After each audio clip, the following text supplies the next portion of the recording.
You know, the refugee controversy and the continuing demonstration against it. One of several developments the president is facing as he finishes his first full week in office.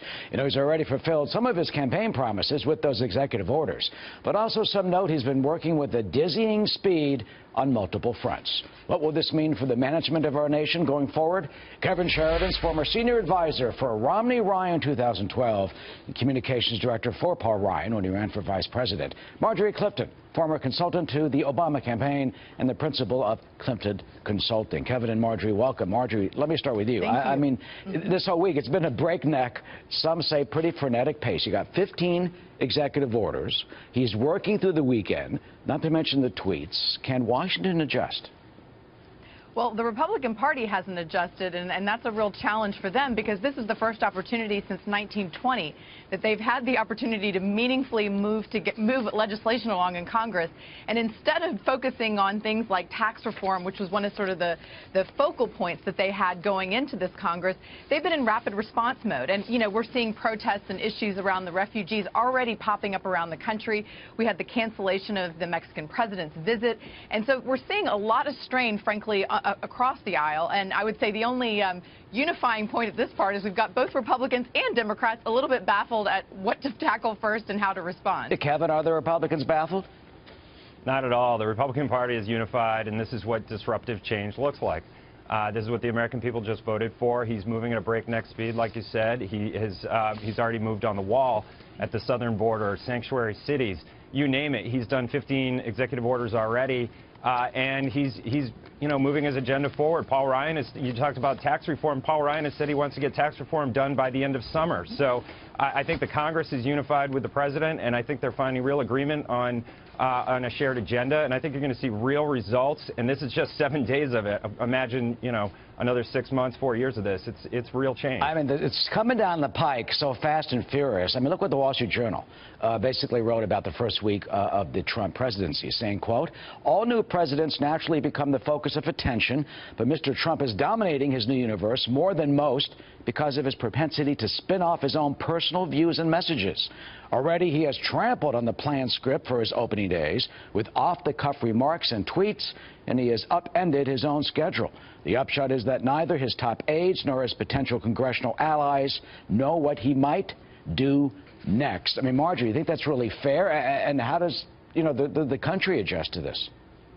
Well, and that's one of the things I'm hearing from a lot of Republican and Democratic staffers, but predominantly Republicans who came in ready to go. And I think, look, the challenge here is how do we respond to a lot of these things? So, for example, one of the things he talked about is let's beef up the military. We're going to fight ISIS. And as a lot of his military and I should say national security staff and others have been highlighting with him is the war on ISIS isn't as simple as refugee policies. And that's where you're seeing a lot of immediate pushback. This has implications on the workforce. Frankly, on a lot of the pro-business community, how do we manage when you're upending a lot of our workforce, when you're messing with trade deals that greatly impact the cost of our goods? And so, again, I think the pushback is actually very universal. How do we respond?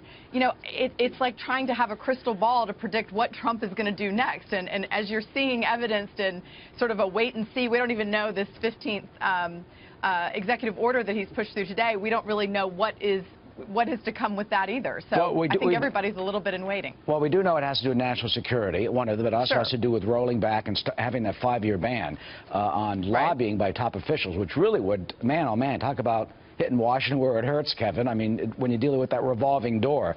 But Marjorie does have a point. We've had pushback, those massive demonstrations last week, some of the largest demonstrations perhaps in the history of our nation. We see the demonstration today live at JFK Airport over that refugee policy and some of the pushback. How does he address it? How does he explain it to the nation? And how does he incorporate that as we move forward with his policies?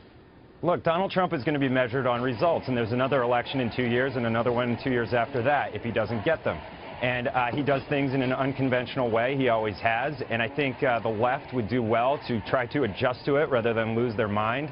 The media, too, has lost its collective mind over this unconventional way that he's doing business. And they're just going to have to adjust because results are coming. They're already happening. He's moving fast, and they're going to have to just try to figure out how to keep up. Marjorie, last word. Have you lost your mind? No, I feel just fine. fine. I think we're just wondering what is on Donald Trump's mind at this point. So I think a key part of good leadership is the ability to listen and also understand the consequences, broad consequences of things like international policy. So I think one of the concerns is he listening to the very smart advisors he's had, frankly, on both sides of the aisle, who have longstanding experience on the ripple effects of things like, for example, trying to put an embassy in the middle of Jerusalem versus Tel Aviv. Some of these things that may seem subtle but are very nuanced and have great impact. So we all pray that he makes smart decisions. It impacts us all. We want to see every president succeed. So I think the question is, does he have a listening ear, and does he understand the impacts of the things that he's doing? All right, Marjorie and Kevin, thank you so much. It is a very busy weekend. We have not been kind of used to that. It's usually been quiet because President Obama would go off and play golf at Andrews Air Force Base. Not a criticism of him, but he would do that most Saturdays, and this is a very busy Saturday to start off this new administration. Thank you.